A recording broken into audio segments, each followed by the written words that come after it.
el grupo número 7 y ese día les vamos a presentar el tema de los errores innatos del metabolismo, como son el ciclo de la urea, las fenilcetonurias, la enfermedad del jarabe de arce, las galactosemias, tirosinemias y la fibrosis quística. El grupo está conformado por José Ricardo, Yancy Xiomara y mi persona, que es Adriana Nicole. En cuanto, para entrarnos un poco en el tema, tenemos los objetivos, solo para conocerlos, ¿verdad? Hablar sobre la epidemiología de las enfermedades, entender el cuadro clínico, su fisiopatología y complicaciones, las vías metabólicas y el abordaje tanto ya sea genético, médico y farmacológico, ¿verdad? Bueno, entonces la introducción en sí de los errores congénitos del metabolismo, se dice que muchas enfermedades de la infancia van a estar causadas por mutaciones en los genes individuales que van a estar codificando diferentes proteínas específicas. En realidad, estas mutaciones pueden llegar a modificar ya sea tanto la estructura primaria de la proteína o de la cantidad de proteína que esa puede llegar a sintetizar. Como nosotros sabemos, las proteínas tienen diferentes funciones, ¿verdad? Que pueden llegar a ser una enzima, pueden llegar a ser un receptor, una de transporte, pueden ser componentes de membrana, les pueden dar tanto de forma y estructura a las diferentes células para llegar así a realizar los diferentes procesos vitales del cuerpo. Por lo tanto, cuando existen estas mutaciones en el organismo, se dice que esas pueden llegar a estar afectadas, ya sea elevadas o disminuidas, o pueden estar completamente ausentes. Estas enfermedades hereditarias, en realidad, cuando alteran los procesos bioquímicos normales, se les están denominando errores congénitos del metabolismo, o también se le llama enfermedades metabólicas hereditarias, ¿verdad? Porque tienen un componente hereditario. Vaya. En cuanto a la mayoría de esos cambios genéticos del metabolismo, ¿verdad? La mayoría no tiene una consecuencia clínica de por sí, o pueden llegar a representarse de una forma bastante benigna, aunque siempre, como sabemos, existen diferentes excepciones donde pueden llegar a presentarse de una forma un poco más grave, y estos trastornos del metabolismo se dice que se van a estar presentando más que todo en el periodo neonatal. Cuando esos son un poco más graves, son en el periodo neonatal o unas semanas después. Si su forma de representación es leve, se pueden llegar a dar en la infancia, o incluso algunas se mencionan que pueden llegar a afectar hasta en la edad adulta, ¿verdad? Siempre pueden llegar a existir algunas excepciones, pero eso es lo que se ha llegado a estudiar, que es cuando en la mayoría de los casos. Se dice que estos errores innatos del metabolismo tienen como signos o síntomas que son bastante inespecíficos por su manera de presentación, ¿verdad? Entonces, en realidad, uno no se puede basar solamente con la clínica o solamente con la anamnesis para poder llegar a decir, ok, ¿verdad? Este niño tiene un error del metabolismo y lo vamos a tratar así. Entonces, es un poco difícil porque los síntomas, como ya lo vamos a ver más adelante, pueden llegar a ser que se pueden llegar a dar en muchas patologías, ¿verdad? Entonces, no tenemos la certeza al solo verlo de decir que tiene esto. Entonces, por eso se dice que la combinación de esta especificidad baja con los síntomas de presentación que tienen una prevalencia baja, esto hace que se nos dificulte bastante establecer como en sí un diagnóstico definitivo, ¿verdad? Como les estaba mencionando. En cuanto a eso, también se dice que la recopilación del análisis y de los antecedentes familiares es bastante importante, porque como les decía, esas son enfermedades también hereditarias que tienen un componente genético bastante importante. Entonces, siempre como que recopilar la información y analizar esa información en cuanto a los antecedentes familiares puede llegar a ser bastante útil para identificar si un lactante o un niño tiene el riesgo o no de sufrir uno de esos trastornos del metabolismo. En cuanto a las manifestaciones clínicas de esas enfermedades como de forma más global, ¿verdad? Ya más adelante lo vamos a ver más detallado, pero en cuanto a eso se dice que en realidad siempre como nosotros debemos tener en cuenta los errores congénitos del metabolismo a la hora de estar realizando un diagnóstico diferencial, porque como les mencioné, no son en realidad como síntomas o signos muy específicos, entonces siempre tenemos que tener como en la mesa, sobre la mesa, ¿verdad? La idea de que puede llegar a ser un error congénito del metabolismo. Como les mencionaba, estos recién nacidos tienen hallazgos clínicos que suelen ser inespecíficos y son los que parecidos a los que se observan en los lactantes que tienen una septicemia. Los errores congénitos del metabolismo se deben tener en cuenta siempre cuando se realizan los diagnósticos diferenciales, ¿verdad? Porque así nosotros ya tenemos la idea, podemos llegar a hacer algunos estudios especiales más adelante. Acá nosotros trajimos un esquema de una guía para el abordaje clínico del recién nacido. Como les mencioné, de los síntomas más principales, digámoslo, como englobando todos los errores, podrían ser que tenga letargo, se ven que hay hipotonía, hipotermia, convulsiones, dificultad en la alimentación y los vómitos. Se dice que la mayoría de estos errores congénitos del metabolismo van a estar implicando al sistema nervioso central, o sea, la mayoría de los que va a estar afectando es al sistema nervioso central. Por ende, la mayoría de sus signos o síntomas puede estarse relacionando con eso, porque también podemos encontrar manifestaciones como la discapacidad intelectual, el déficit motor, convulsiones, psicosis, alguna miocardiopatía, una organomegalia, que la más frecuente de estas puede ser la hepatomegalia, y los vómitos, que pueden llegar a ser bastante recurrentes, que claro, no haya ninguna causa aparente de estos vómitos, ¿verdad? Entonces, eso, como les mencioné, son síntomas en realidad bastante inespecíficos que no nos pueden llegar a decir tiene esto, ¿verdad? Entonces, a veces solo con una exploración física en el momento de la clínica con el paciente es un poco difícil relacionarlo, porque digamos tenemos, como más adelante lo vamos a ver, los opistótonos, que esos se dan bastante en la enfermedad de la orina con olor a jarabe de arce, que más adelante también se va a hablar. Y como les mencioné, también podría haber una hidropesia fetal, y es bastante importante notar en el paciente cuando hay un olor como bastante peculiar, porque eso es bastante valioso para el diagnóstico, ¿verdad? Como vamos a ver más adelante, digamos, el olor como a moho, lo menciona la literatura, eso es bastante frecuente en las fenilcetonurias. Entonces siempre es importante tomarle esta relevancia a estos como olores peculiares, ¿verdad? Entonces por eso mencionan este esquema donde dice que si tienen síntomas como la dificultad para alimentarse, los vómitos, el letargo, convulsiones o el coma, que en realidad no están como respondiendo en sí a lo que se le está dando de medicamento, podemos pensar primero en un trastorno metabólico o siempre como una infección o un trauma, ¿verdad? Una anomalía del sistema nervioso central, que son los principales. Si es un trastorno en el metabolismo, es importante obtener el amoníaco plasmático, porque una de los que se toman en el laboratorio es importante que sea el amoníaco, ¿verdad? El pH y el bicarbonato en sangre, para podernos orientar un poco más al resultado final. Entonces, en cuanto si el amoníaco plasmático va a ser elevado, vamos a obtenerle el pH, el CO2 y el bicarbonato en la sangre, y puede estar elevado o puede estar normal, y siempre se le van a mandar esos exámenes. Si vamos a tener que si está elevado y hacemos el hiato amónico normal, vamos a tener que puede ser un defecto en el ciclo de la urea.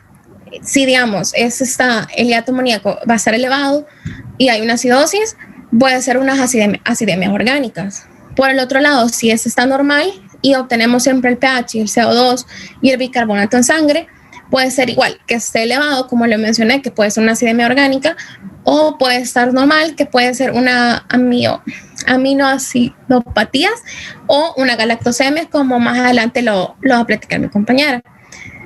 Esos son algunos hallazgos clínicos que en realidad nos pueden indicar como la realización de hacer un estudio metabólico para llegar a un diagnóstico un poco más certero, que como les mencionaba, la cabeza siempre serían los antecedentes familiares, ¿verdad? Como, digamos, hermanos que fallecen por alguna causa inexplicable, los grupos étnicos siempre es importante verlos, la consanguinidad. Importante preguntar sobre la historia perinatal, si hubo algún retraso en el crecimiento intrauterino, ¿verdad? Una sepsis, una hidropesia fetal, que igual les dije que era bastante común. En cuanto al crecimiento, ¿verdad? Micro o macrocefalia, talla baja, en el sistema nervioso central, que son las formas de presentación que más se dan, si alguna encefalopatía, la letargia, el coma, convulsiones, si el niño es bastante irritable, si hay un retraso en el desarrollo, discapacidad intelectual, aunque se menciona que para decir que el niño tiene un déficit o una discapacidad intelectual tiene que ser más o menos alrededor de 6 meses, ¿verdad? Porque antes de los 6 meses en realidad no podemos notar con certeza si hay una discapacidad intelectual. También tenemos en cuanto al sistema cardiovascular, alguna arritmia en los ojos, en la audición, todo eso son como importantes encontrarlos para poder llegar a decir, ok, le podemos estar sospechando de un error en el metabolismo, un error congénito del metabolismo. Y por eso les mencionaba que en cuanto a la exploración física es bastante inespecífico y la mayoría de estos se van a estar relacionando, como les mencioné, con el sistema nervioso central. Y eso se pueden llegar a, como les mencioné, a mandar diferentes exámenes que les dije que salían en el cuadro anterior, que podían llegar a ser las concentraciones séricas de amoníaco, del pH, puede ser lactato, el bicarbonato, que esos la verdad es que están disponibles en la mayoría de los hospitales y la verdad es que son bastante accesibles. No es como mandarle una prueba así súper rara que tal vez no va a haber, o puede ser bastante cara, mientras que el amoníaco, el bicarbonato y el pH sí son pruebas que se encuentran en la mayoría de los hospitales y que la mayoría tienen acceso. Y eso en realidad nos puede llegar a ayudar a diferenciar las principales causas del trastorno genético, ¿verdad? Como les mencioné, puede ser que se está elevado el amoníaco, puede ser que haya un problema en el ciclo de la urea, con la enzima, del ciclo de la urea, o que si, digamos, todas están normales, como que si el pH o el bicarbonato están normales, eso nos puede indicar que haya una galactosemia, que igual más adelante se va a mencionar, ¿verdad? Entonces todo eso siempre es importante tenerlo en cuenta y mandarle estos exámenes que en realidad son bastante cómodos.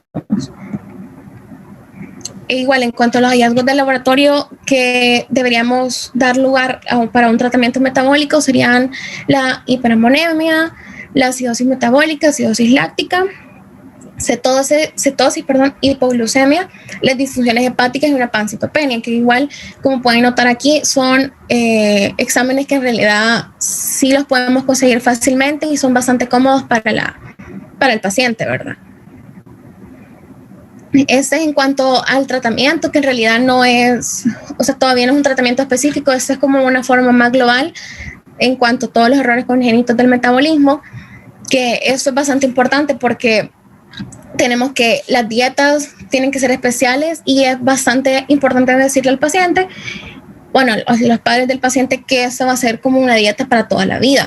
Claro que eso siempre va a depender de lo que estemos tratando, si es una galactosemia, si es una fenilcetonuria, ¿verdad? Que ya lo vamos a hablar, la hemodiálisis, porque eso nos ayudan a eliminar mucho más fácil los compuestos nocivos que se están acumulando y eso se menciona que en realidad es bastante efectivo para el tratamiento cuando todavía está en la fase aguda de la enfermedad. También los estados catabólicos en los pacientes que tienen riesgo de una crisis metabólica, administración de un metabolito deficitario, son también bastante importantes.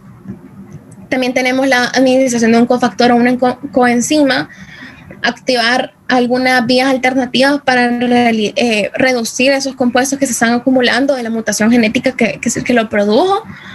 Los trasplantes también de médula ósea, de hepáticos y renales son, en realidad se menciona que pueden llegar a ser la mejor modalidad terapéutica para poder estabilizar un poco al paciente metabólico y mejorar su calidad de vida. Ok, entonces ahora les voy a hablar sobre la fenilalanina, ¿verdad? Que esta es una de los déficits en el metabolismo de los aminoácidos que vamos a estar tratando. Sabemos que la fenilalanina en sí es un aminoácido esencial. ¿Esto qué significa? Nosotros sabemos que existen aminoácidos esenciales y aminoácidos no esenciales. Los aminoácidos esenciales sabemos que son los que el cuerpo no los puede sintetizar. Entonces, como el cuerpo no los sintetiza, nosotros los tenemos que adquirir de manera exógena. Esto quiere decir por medio de la dieta.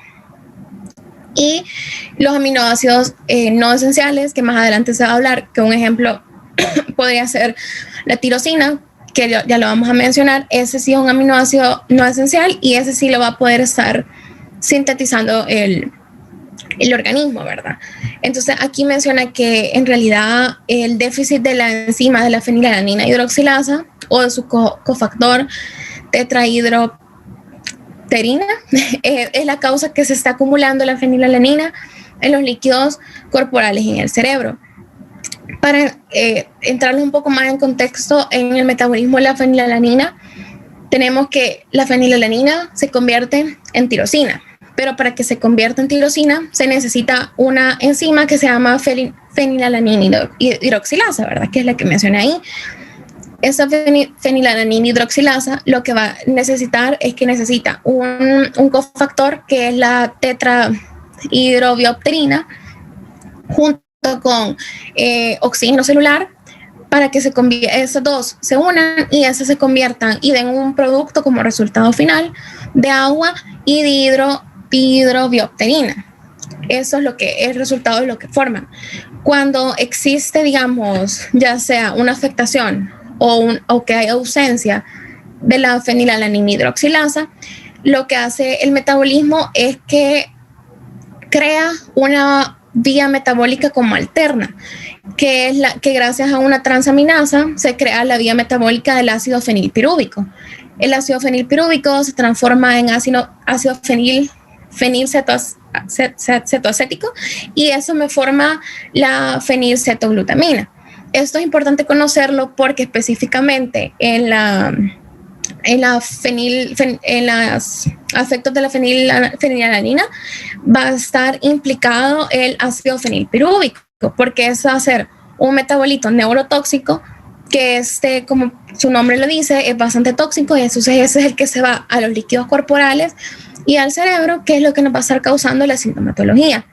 Un dato importante saberlo es que, como ya sabemos, no va a estar la fenilalanina hidroxilasa, no se va a estar, no se va a convertir en tirosina.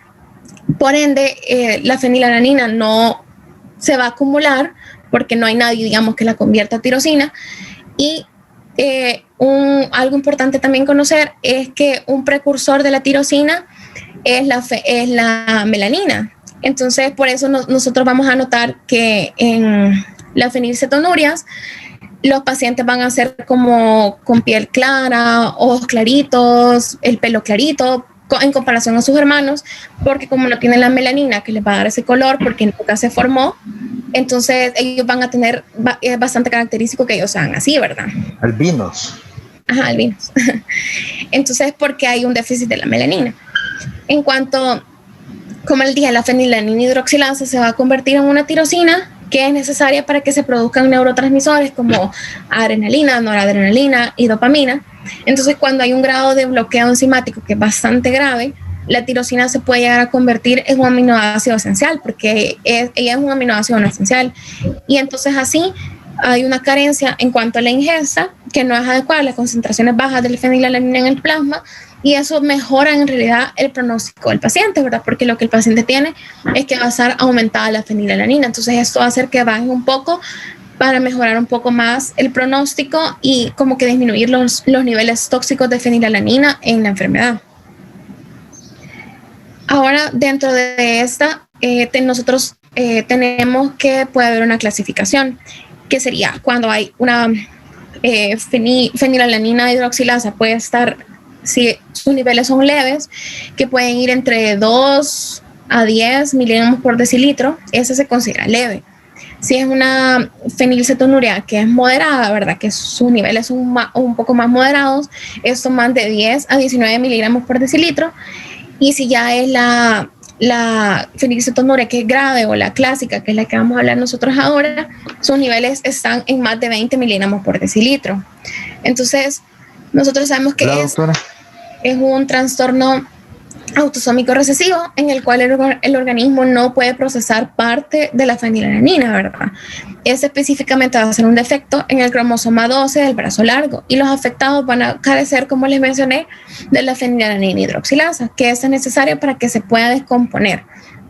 Si no existe esta enzima, se va a acumular todo eso que no se pudo producir y causar daños en el sistema nervioso central y así ocasionar un daño cerebral si no es tratado a tiempo.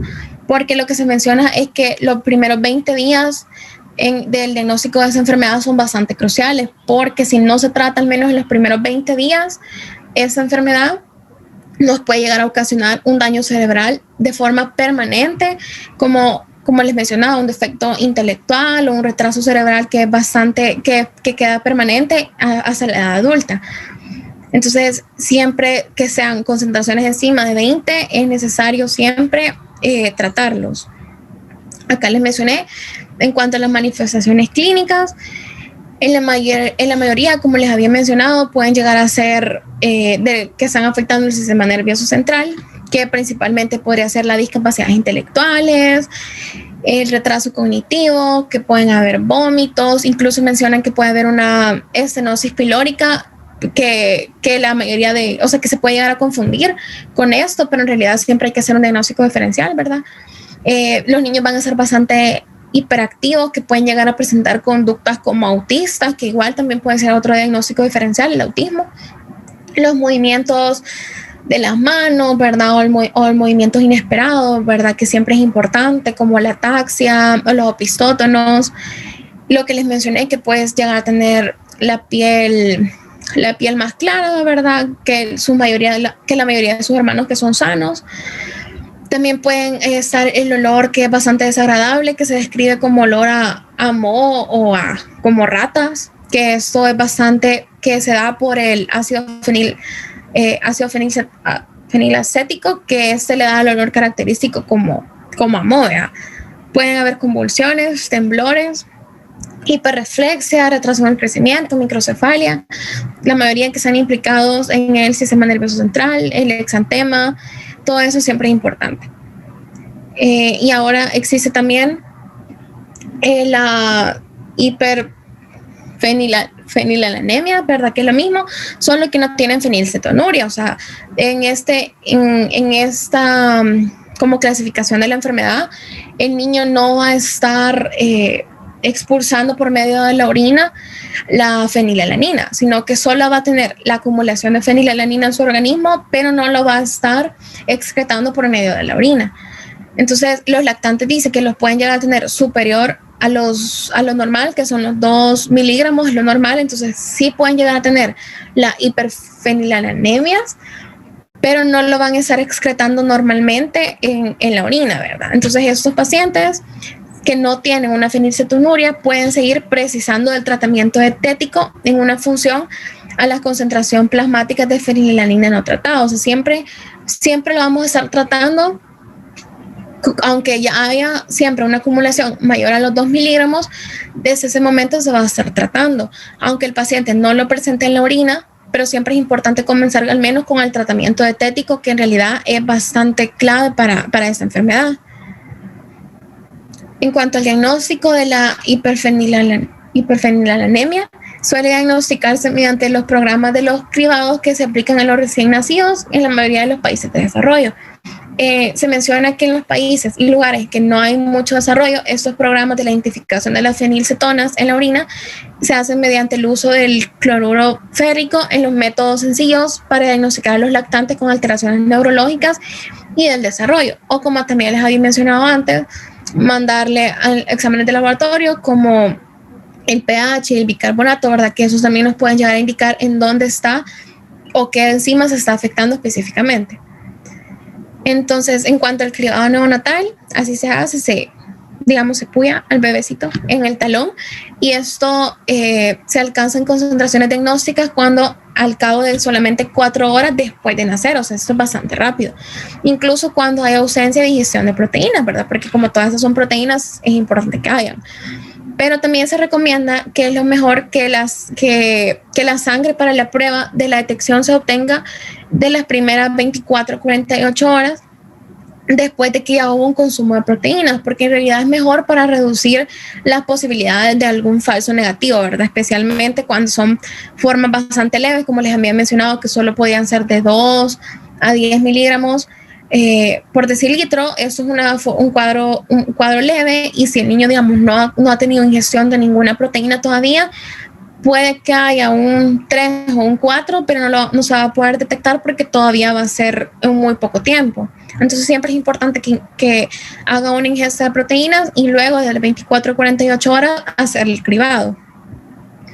Y en cuanto al tratamiento, ¿verdad? Tenemos que este es el pilar de tratamiento, va a ser una dieta baja en la fenilalanina.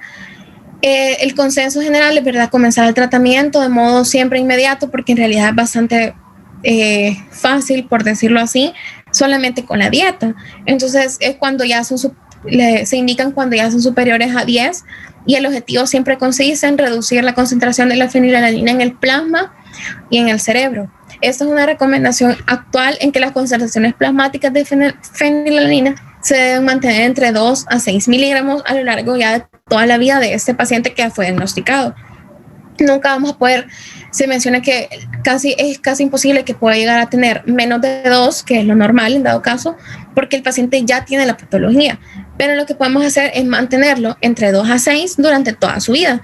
Y eso es importante explicarle que este no solo va a ser cuando el niño sea pequeño o cuando en la adolescencia, o sea, no, este es un tratamiento que es para toda la vida en cuanto a su dieta, porque en realidad no es algo tan difícil. Aquí les puse los alimentos que en realidad están prohibidos, que no son nada difícil, digamos, dejarlos, que más que todo son los que tienen proteínas, vea que podrían ser las carnes, los pescados, los lácteos, los frutos secos, que todos esos en realidad es fácil que se puedan llegar a quitar de una dieta normal. Y este tratamiento, si se llega a suspender en algún momento de la infancia o ya en la edad adulta, sí nos puede llegar a causar, como les mencioné, un deterioro en la función cognitiva y un daño cerebral bastante importante que puede llegar a ser permanente.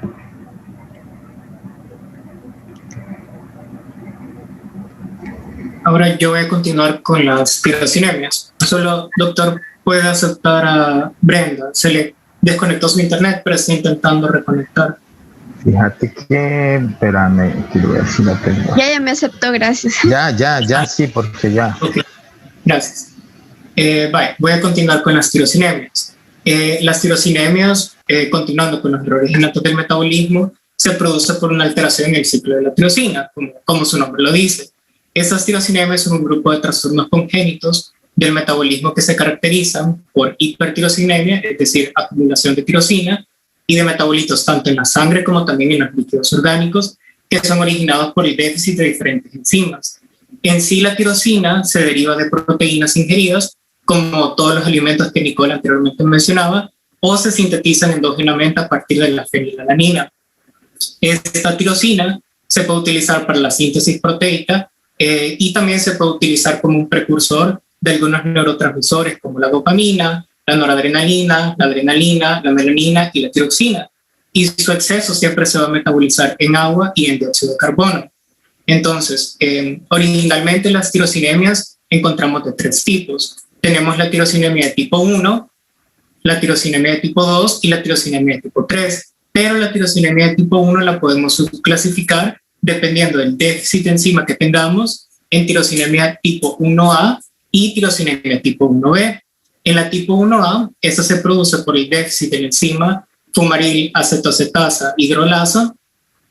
En el caso de la tirosinemia de tipo 1B, se produce por el déficit de la enzima maleil acetoacetato isomerasa, y ambas se conocen como tirosinemia hepatorrenal. ¿Por qué tirosinemia hepatorrenal? Porque la afectación es principalmente a nivel hepático y a nivel renal, y el 40% de los pacientes tienen complicaciones que es una neuropatía periférica, es decir, complicaciones neurológicas.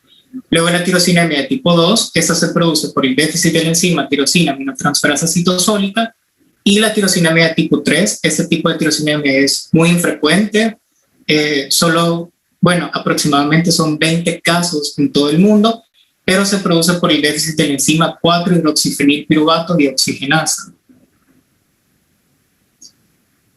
Voy a iniciar con la tirosinemia hepatorrenal, es decir, la tipo 1A y la tipo 1B. Esta tirosinemia es una enfermedad multisistémica que va a ser causada por el déficit de las enzimas que lo mencionaba anteriormente. La enzima fumaril acetoacetasa hidrolasa y la maleil acetoacetato isomerasa, respectivamente.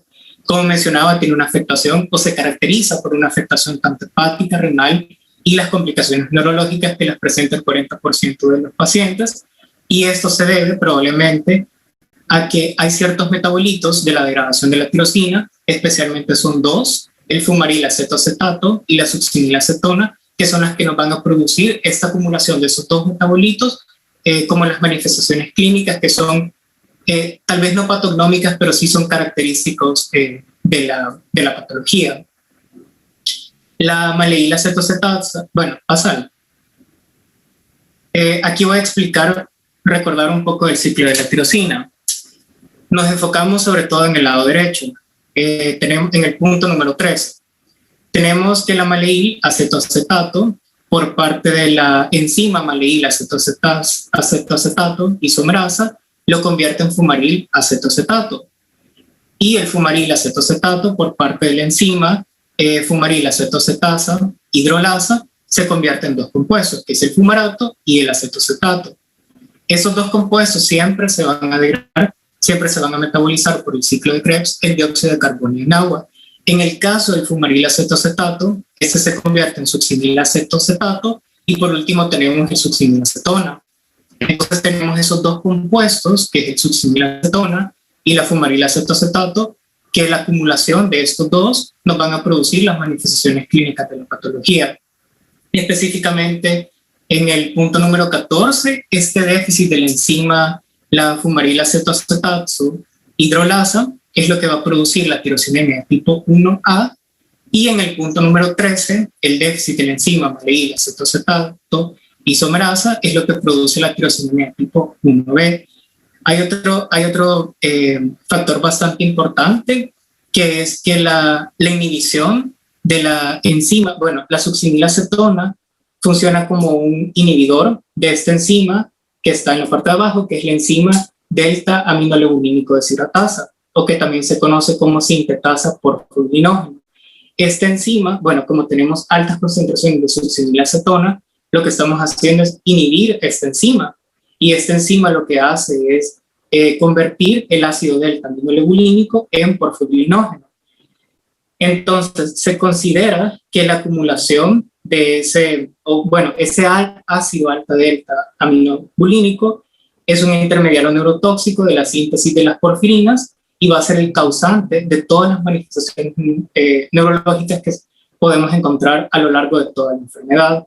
Por lo tanto, hay estudios electrofisiológicos y también biopsias neuromusculares que han mostrado una cierta degeneración axonal y también una desmielinización secundaria, pero las crisis neurológicas se manifiestan como neuropatías periféricas.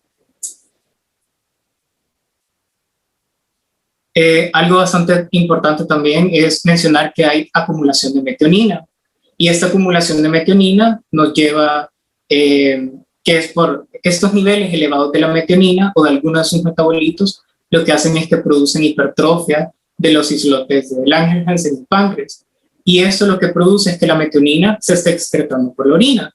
Entonces, en esta patología vamos a encontrar un olor característico a repollo.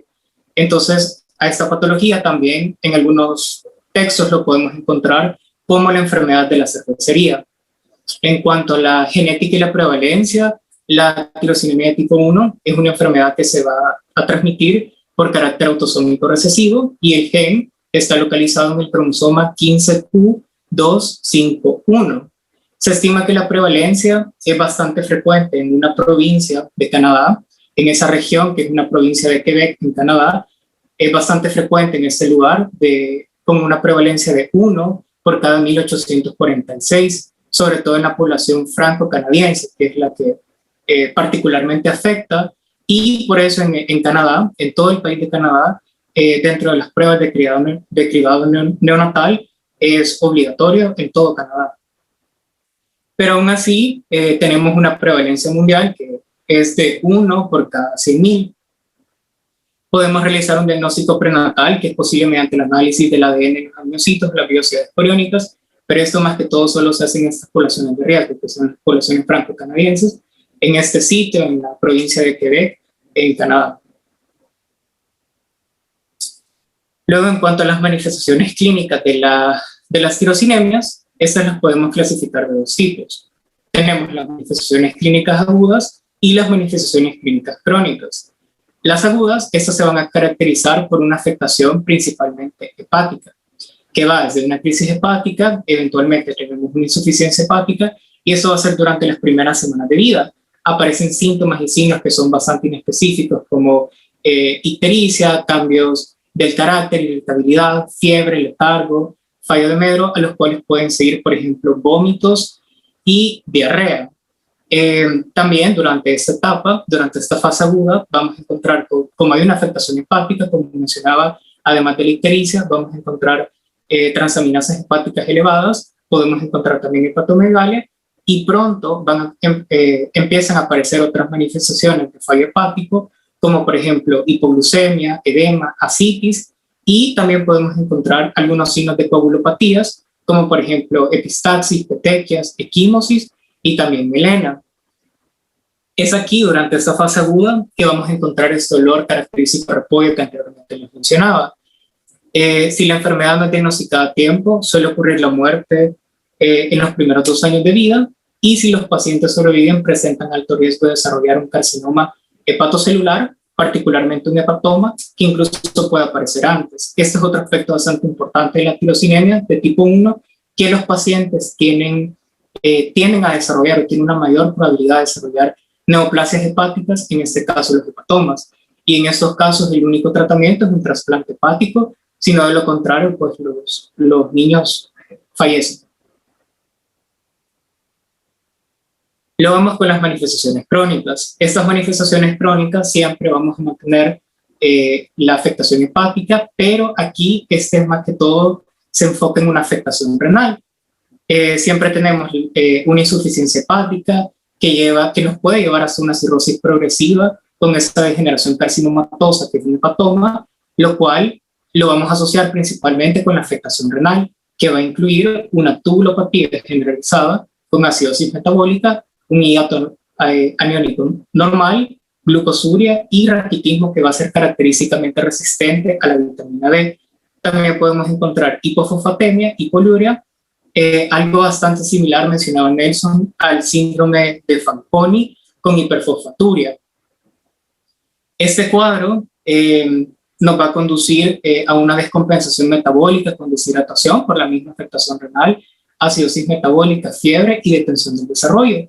Y como les mencionaba, hay complicaciones que son frecuentes, pero por decirlo así, sí son bastante graves, que son las complicaciones neurológicas, que se dan en el 40% de los pacientes. No es más que una neuropatía periférica, pero se va a caracterizar por dolores severos que a menudo inician en las piernas o en el abdomen, asociado a una hipertonía extensora del cuello y del tronco, vómitos también, hilo paralítico, y ocasionalmente podemos encontrar lesiones automutilantes en la boca, en la lengua y en la mucosa oral.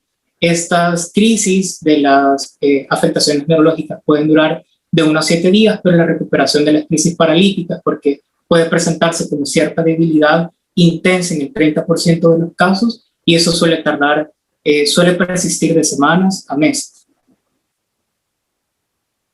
Luego, con el diagnóstico, nosotros pensaríamos de que usualmente el diagnóstico lo haríamos midiendo las concentraciones de tirosina en sangre, pero el método diagnóstico que se prefiere es la detección selectiva de succinilacetona, porque está demostrado que tiene mayor sensibilidad y especificidad que la detección únicamente de tirosinemia. Entonces, cuando encontramos, por ejemplo, estos metabolitos, tanto la succinilacetona como el fumaril acetoacetato, más las manifestaciones clínicas, entonces ya son orientativas para que nosotros podamos diagnosticar una tirosinemia de tipo 1.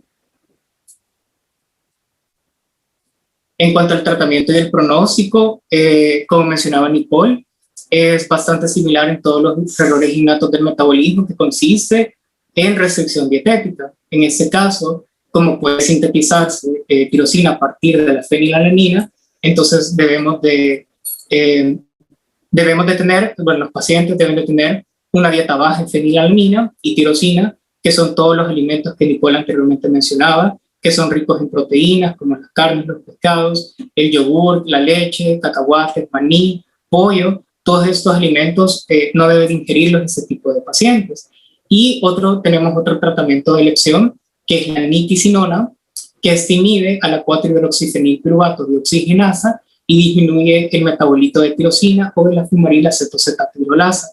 Lo que hace es que va a disminuir las concentraciones de los dos metabolitos que les mencionaba que producen las manifestaciones clínicas, que es la succinilacetona y el fumaril-acetoacetato. La dosis es más o menos en un intervalo de 20 a 40 micromoles por litro y suprime la producción de succinilacetona. Y por último tenemos el trasplante hepático, que es un tratamiento eficaz en los pacientes que tienen insuficiencia hepática grave o los que han desarrollado un hepatoma. Algo bastante importante es que aun cuando se les da este tratamiento con la nitisinona, algo que debemos de tener en claro y mencionárselo a los padres de estos niños con tirosinemia tipo 1, es que el daño, la afectación hepática que ya tienen, por así decirlo, antes de haber iniciado el tratamiento, no es reversible. Eso ya quedó para siempre y solamente lentece el progreso de la enfermedad. Luego continuamos con la tirosinemia de tipo 2, que también se conoce como oculocutánea o el síndrome de Richner. Este es un trastorno autosómico recesivo que es infrecuente, que es causado, como les mencionaba, por el déficit de la tirosina aminotransferasa citoplásmica y se va a traducir en 4 manifestaciones clínicas que son bien características de la tirosinemia de tipo 2. El primero es la hiperkeratosis palmoplantar, el segundo son las úlceras corneales herpetiformes, el tercero es la microcefalia y el cuarto es la discapacidad. Este déficit origina un aumento de los niveles de tirosina en plasma y también en los líquidos orgánicos como la tirosinemia tipo 1, entre ellos, por ejemplo, el líquido cefalorraquídeo, que este excedente de tirosina lo que va a hacer es que es desaminado por parte de la aminotransferasa hepática y renal y se van a formar derivados fenólicos, que es el ácido parhidroxifenilpirúvico, el parhidroxifeniláctico y el parhidroxifenilacético, que todos se van a excretar por la orina. Como hay altas concentraciones de tirosina plasmática, que generalmente arriba de los 1200 micromoles por litro, eso supera la capacidad de dilución de la misma, se depositan los cristales de tirosina en el interior de las células, produciendo un aumento de la síntesis de las tonofibrillas y de la queratohialina, que esto aumenta la cohesión y el espesamiento de los tonofilamentos. Esto es como un tanto la fisiopatología de la tirosinemia de tipo 2, y esto impide una expansión normal de la queratohialina y da como resultado estas lesiones características que les mencionaba anteriormente, que son de la córnea y de la piel. En cuanto a la genética y la prevalencia, como mencionaba, es una enfermedad hereditaria autosómica recesiva y el gen que se transcribe se encuentra localizado en el opus 16q221.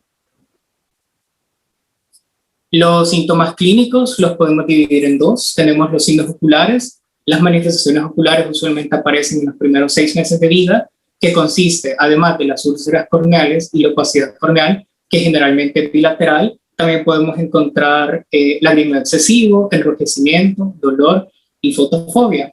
Y luego tenemos las lesiones cutáneas, que estas van a aparecer en fases más tardías de la enfermedad, que incluye estas placas hiperkerastósicas que son dolorosas, son no pruriginosas en las palmas de las manos y en las plantas de los pies, y también las podemos encontrar en las yemas de los dedos. Y como les mencionaba, había otra, que es la discapacidad intelectual. Eso suele observarse en aproximadamente el 50% de los pacientes. Luego, en cuanto al diagnóstico y el tratamiento, el diagnóstico ese sí se establece mediante el análisis de la concentración de tirosina. Si tenemos concentraciones de tirosina que sean arriba de 1200 micromoles por litro, más manifestaciones clínicas que son sugestivas de la enfermedad, entonces podemos realizar un diagnóstico. En cuanto al tratamiento, sigue siendo una dieta baja en tirosina y fenilalanina, que va dirigido a lograr concentraciones plasmáticas de tirosina que sean menores de 500 micromoles por litro, y esto va a mejorar las manifestaciones cutáneas y también las oculares. En cuanto a la discapacidad intelectual, también se cree que un tratamiento dietético precoz puede mejorar en algunos casos relacionados con la discapacidad intelectual.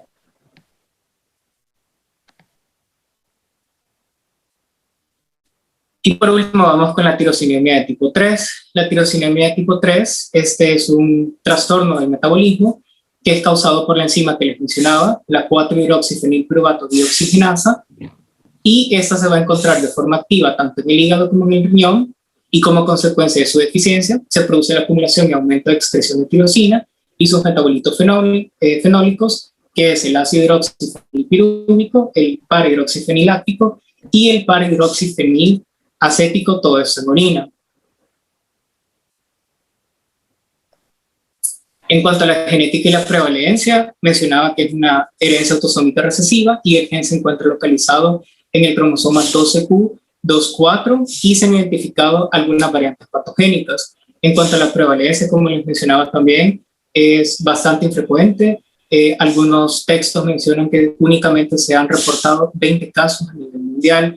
Las manifestaciones clínicas, a diferencia de las tirosinemias de tipo 1 y de tipo 2, aquí no vamos a encontrar como las características que son las oculocutáneas o las hepáticas renales, sino que aquí son manifestaciones sobre todo neurológicas como convulsiones, ataxia intermitente y otras del retraso del desarrollo, y también vamos a encontrar conductas autolesivas. En cuanto al diagnóstico y el tratamiento, el diagnóstico lo vamos a sospechar cuando tenemos concentraciones plasmáticas de tirosina que sean típicamente entre 350 a 700 micromoles por litro, siguiendo una dieta normal, y como les mencionaba también que se excretan el 4-hidroxifenilpirúvico y también sus metabolitos, que es el láctico y el acético, que esos los vamos a encontrar en orina. A diferencia de la tirosinemia de tipo 2, las concentraciones de tirosina, por decirlo así, son un poco más bajas, porque en la tirosinemia de tipo 2 eran 1200. Aquí solo es de 350 a 700 micromoles por litro, más las manifestaciones clínicas neurológicas que son bien características de este tirosinemia de tipo 3. En cuanto al tratamiento, igual seguimos con un tratamiento, una recepción dietética de tirosina y fenilalanina, los mismos alimentos que anteriormente les mencionaba. Y también en algunos textos podemos encontrar que se ha administrado vitamina C. Ahora vamos con la fibrosis quística. La fibrosis quística, este es un trastorno multisistémico hereditario que puede afectar tanto a los niños como a los adultos. Se considera que es el rasgo genético recesivo limitante más frecuente de las personas de raza blanca. La fibrosis quística se produce por un defecto o una disfunción que es en la proteína reguladora de la conductancia transmembrana de la fibrosis quística, y esto da lugar al conjunto amplio de manifestaciones clínicas y también de las complicaciones. En cuanto a la genética y la prevalencia, la fibrosis quística usualmente se produce en las poblaciones de raza blanca, sobre todo en el norte de Europa, en Norteamérica, Australia y Nueva Zelanda, aunque también podemos encontrarlo en otro tipo de razas, como por ejemplo los hispanos y los afroamericanos, aunque la prevalencia sí es un poco menor.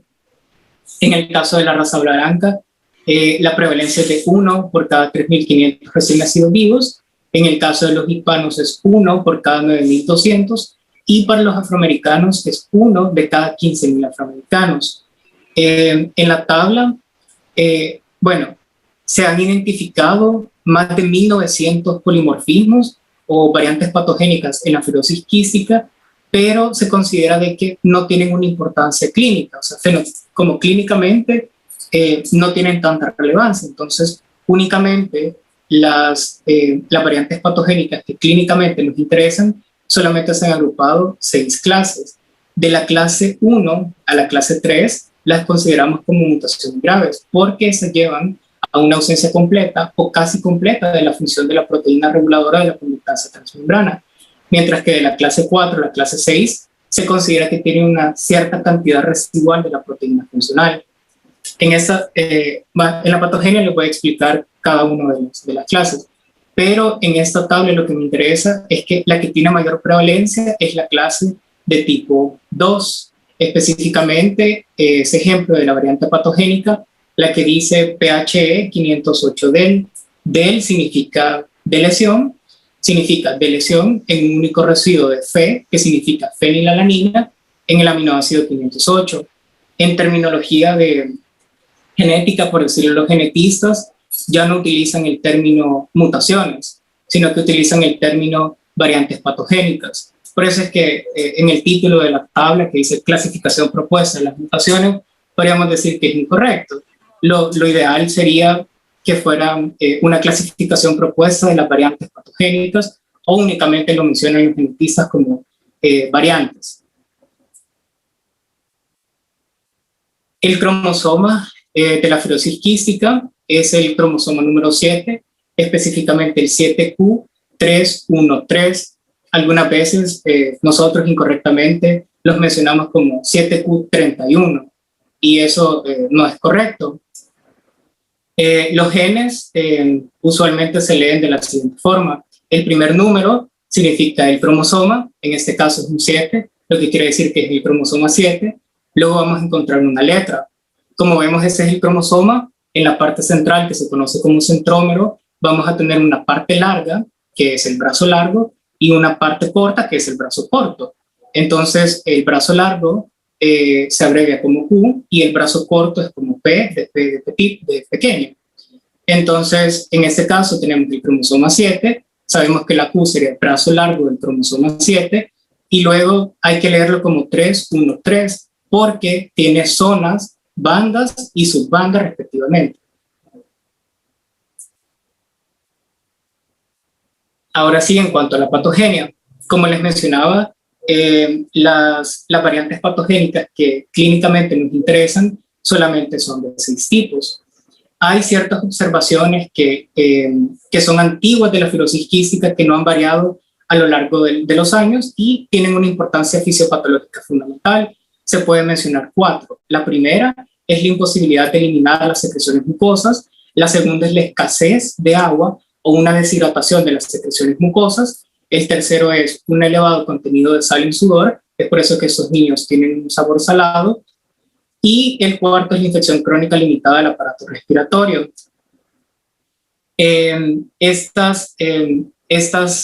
Como por decirlo, las células epiteliales de la fibrosis quística o de esta proteína específicamente, lo vamos a encontrar en las células epiteliales de las vías respiratorias, del sistema digestivo, que incluye tanto el páncreas como las vías biliares, el aparato genitourinario y también las glándulas sudoríparas. Y es por eso que aquí se manifiestan todos los síntomas y signos.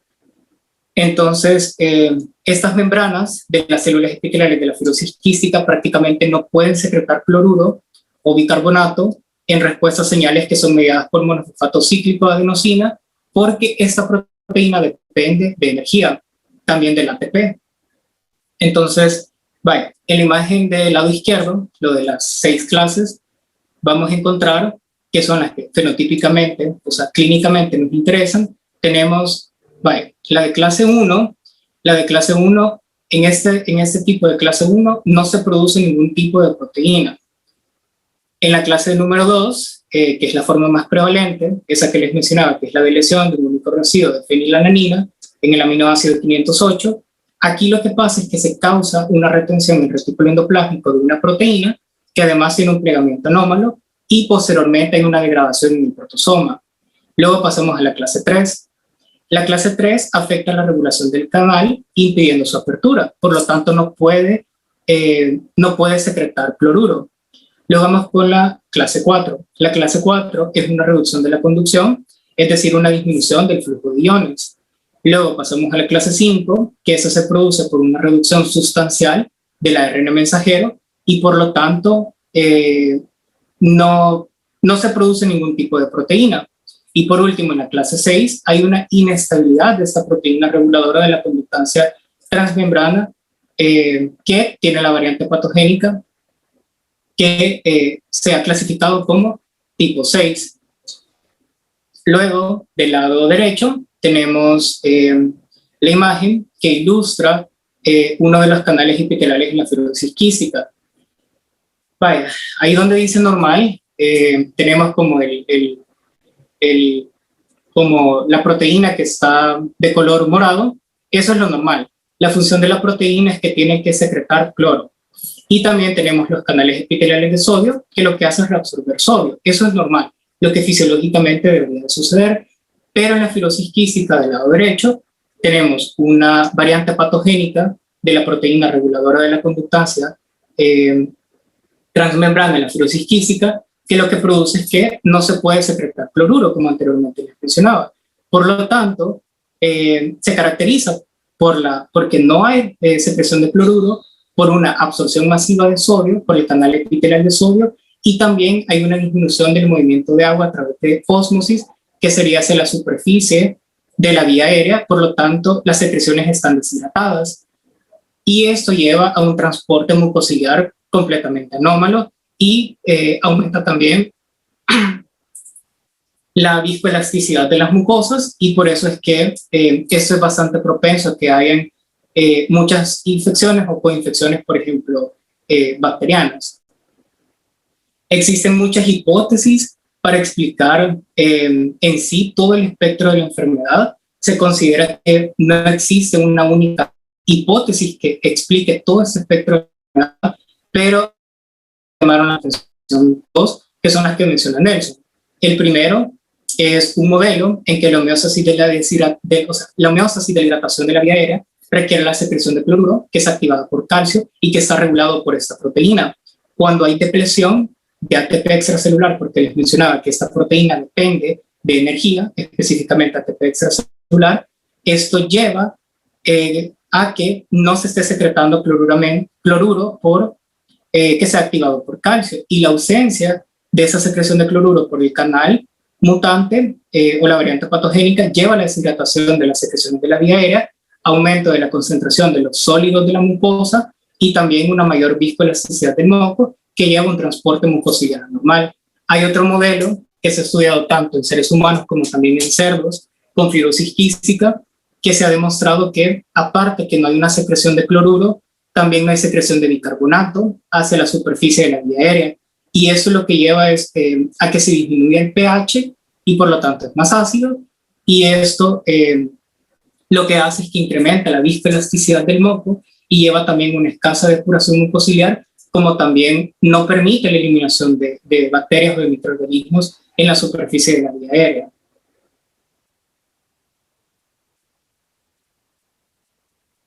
Este esquema es para explicar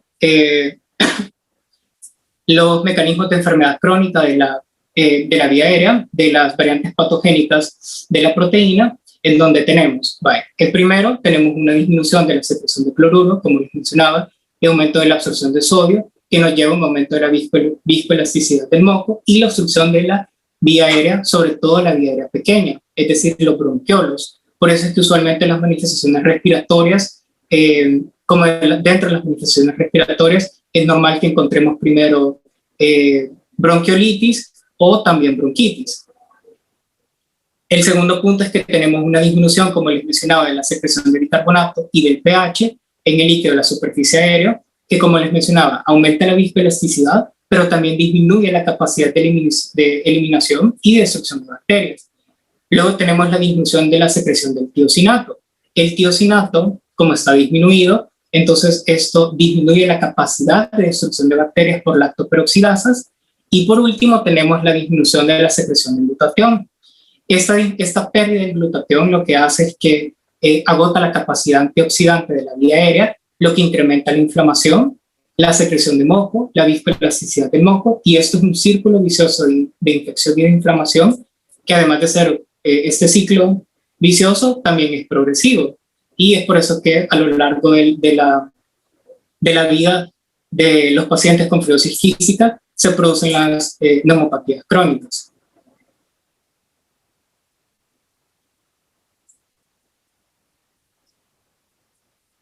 Algo bastante que también se me olvidó mencionar es que hay 3 microorganismos que son bastante característicos de encontrarlos en la vía aérea de los pacientes con fibrosis quística. El primero es Staphylococcus aureus, el segundo es Pseudomonas aeruginosa y el tercero es el complejo Burkholderia cepacia.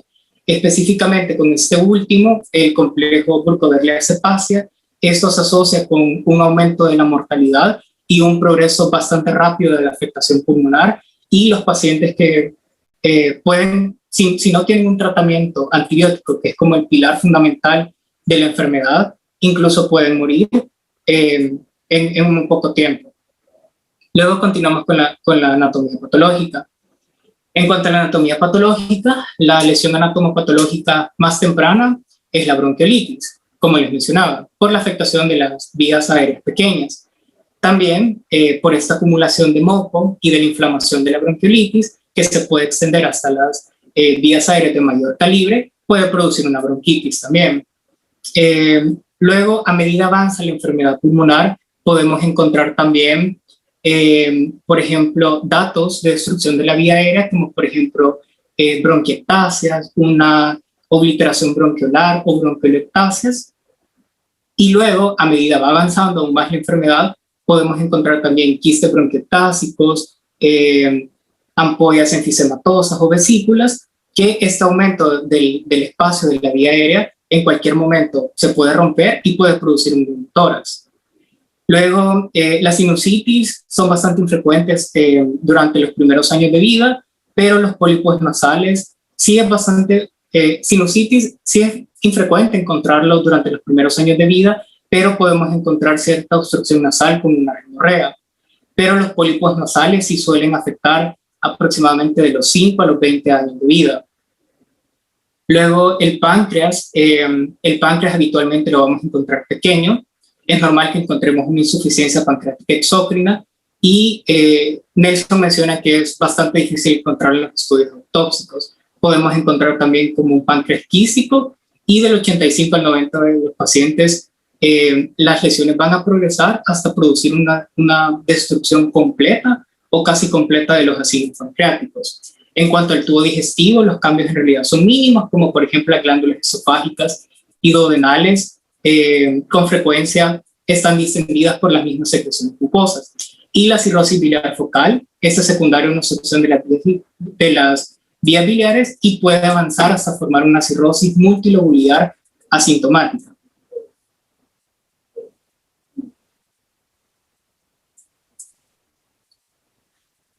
Bueno, ahora en cuanto a las manifestaciones clínicas, como les mencionaba, es una afectación multisistémica, tiene afectación básicamente en los sistemas gastrointestinales, incluidos la vía biliar y también el páncreas, el sistema genitourinario, las glándulas sudoríparas y el aparato respiratorio. Nelson nos muestra este esquema en donde nos muestra cómo la evolución a lo largo del tiempo según los sistemas. Primero tenemos los sinopulmonares. Es frecuente que los lactantes, la mayor parte de los lactantes que son diagnosticados están asintomáticos desde el punto de vista respiratorio, pero sí presentan infecciones por Staphylococcus aureus, Haemophilus influenzae o incluso Pseudomonas aeruginosa durante el primer mes de vida, y las tomografías computarizadas de tórax pueden mostrar el característico atrapamiento aéreo heterogéneo. Entonces, durante la lactancia, en cuanto a los signos pulmonares, tenemos, por ejemplo, las infecciones con los microorganismos que anteriormente les mencionaba.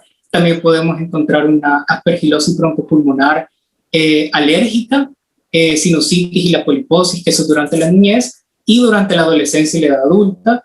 Continuamos con la aspergilosis. También podemos, como mencionaba, a medida avanza la enfermedad pulmonar, se puede producir, por ejemplo, neumotórax o una insuficiencia respiratoria. En cuanto a los gastrointestinales, durante la lactancia, es bastante, del 85 al 90% de los lactantes van a presentar hilio meconial. También podemos encontrar insuficiencia pancreática, es una insuficiencia pancreática exócrina. Durante la niñez podemos encontrar un síndrome de obstrucción intestinal distal, que esto es por materia fecal, invaginación, una estatosis hepática, y durante la adolescencia se repiten más o menos los mismos.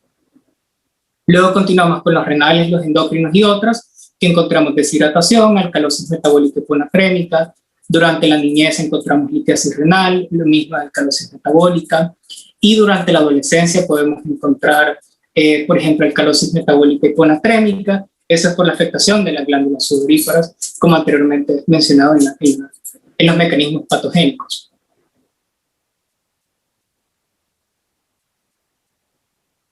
Ahora voy a dividir según sistema. Voy a empezar con el aparato respiratorio. El aparato respiratorio, como les mencionaba, lo normal es que los lactantes estén asintomáticos, pero eso no quiere decir que tengan infecciones, que son infecciones por microorganismos como Staphylococcus aureus, Haemophilus influenzae y Pseudomonas aeruginosa. El síntoma más temprano suele ser la tos, que puede comenzar con una infección vírica del aparato respiratorio y después persiste a salvo que se trate con antibióticos. no es que no es que las infecciones víricas se traten con antibióticos, sino como les mencionaba, puede haber una coinfección o el medio que crea la fibrosis quística en las vías aéreas predispone a ese tipo de infecciones bacterianas. Luego podemos encontrar, a medida avanza la enfermedad pulmonar, podemos encontrar tos crónica, expectoración, intolerancia al esfuerzo, disnea, dificultad para ganar peso, para crecer, y finalmente se pueden producir complicaciones como cor pulmonar, insuficiencia respiratoria, y estos requieren un trasplante pulmonar.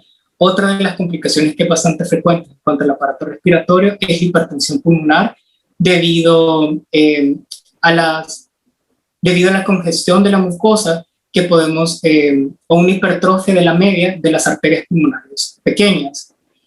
Los posibles hallazgos físicos que podemos encontrar en cuanto al aparato respiratorio consiste diámetro anteroposterior del tórax aumentado, hiperresonancia generalizada, crepitante gruesos o dispersos. Podemos encontrar también acropaquias, pueden auscultarse sibilancias respiratorias, que son manifestaciones que son sugestivas de inflamación y el edema de la vía aérea.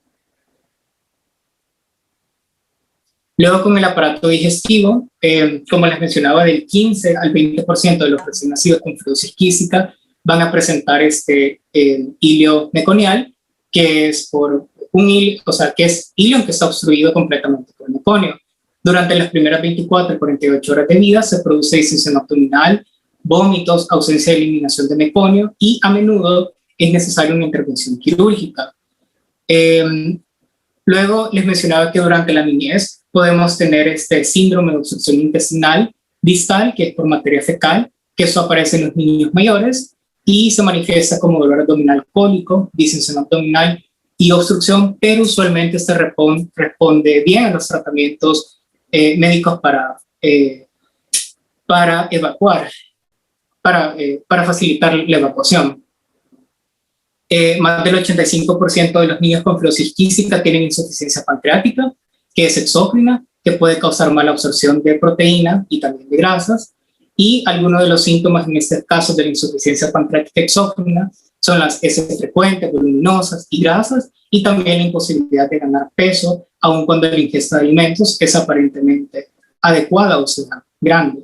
Las mutaciones de clase 4 a clase 6 se asocian con un funcionamiento pancreático suficiente si lo comparamos con los otros tipos de variantes patogénicas que encontramos. Algo bastante importante es el prolapso rectal.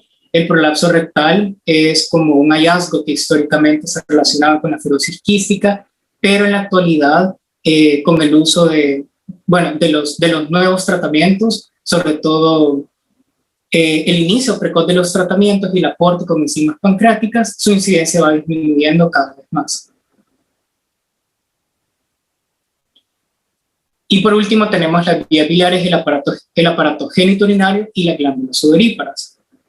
En cuanto a las vías biliares, a veces los lactantes pueden consultar con una ictericia neonatal que es indicativa de obstrucción biliar. Esos datos son de una disfunción hepática. La mayoría de las veces se desarrolla en los primeros 15 años de vida y se pueden encontrar hasta el 30% de los pacientes. Del 5 al 7% desarrollan cirrosis biliar, y las manifestaciones que vamos a encontrar son ictericia, ascitis, hematemesis por varices esofágicos y datos de hiperesplenismo. En cuanto al aparato genitourinario, en el caso de los hombres, estos van a tener una azoospermia. Esto es por ausencia de desarrollo de los conductos de Wolff, aunque generalmente no hay una alteración de la función sexual. Y en cuanto a las mujeres, se ve disminuido la tasa de fertilidad femenina, especialmente las mujeres que tienen desnutrición o una enfermedad pulmonar avanzada. También se han reportado casos de incontinencia urinaria asociado con tos del 18 al 47% de las niñas y adolescentes que tienen fibrosis quística. Y por último, en el caso de las glándulas, esta pérdida excesiva de sal predispone a los niños pequeños a episodios de depresión de sal, especialmente en episodios de gastroenteritis y durante el tiempo cálido. Por eso es que es bastante importante tomar atención a una hidratación adecuada de los pacientes con fibrosis quística, y si tienen una deshidratación, el tratamiento para hidratar intravenoso debe ser iniciado inmediatamente. Esta afectación en las glándulas sudoríparas también va a originar una manifestación que es bastante clásica, que es la formación de escarcha en la piel dorsal, que es lo que describen los padres, y ese sabor salado que tienen los niños cuando los padres los besan. Luego continuamos con la diabetes y la pancreatitis relacionada con la fibrosis quística. La insuficiencia pancreática, en el caso de diabetes y fibrosis quística, no es una insuficiencia pancreática exócrina, es una insuficiencia pancreática endócrina, y esa tiende a aparecer sobre todo en la segunda década de la vida y es más frecuente en los pacientes que tienen antecedentes familiares de diabetes tipo 2. Habitualmente se manifiesta como una hiperglucemia postprandial y puede acompañarse de pérdida de peso o ausencia de ganancia de peso. En cuanto a la hiperglucemia, hay dos datos, que es la hemoglobina glicosilada y la hiperglucemia basal. Esos dos datos, sobre todo, los vamos a encontrar como en fases más avanzadas o en años, no durante la niñez y la adolescencia, sino, por ejemplo, durante la adultez, por ejemplo. No es muy frecuente encontrarlos en los niños. Y es por eso que se recomienda que al menos una vez al año, las directrices clínicas recomiendan que se realice una prueba de tolerancia oral a la glucosa una vez al año después de los 10 años de edad.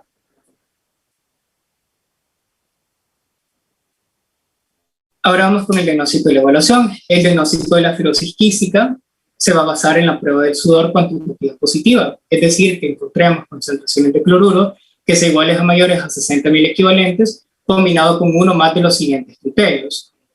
Una es la identificación de dos variantes patogénicas, una enfermedad pulmonar obstructiva crónica típica, insuficiencia pancreática exócrina documentada y antecedentes familiares. En la tabla observamos los criterios diagnósticos de la fibrosis quística, que son estos mismos. Debe ser uno de los que se encuentra arriba más uno de los que se encuentra abajo para poder diagnosticar la fibrosis quística.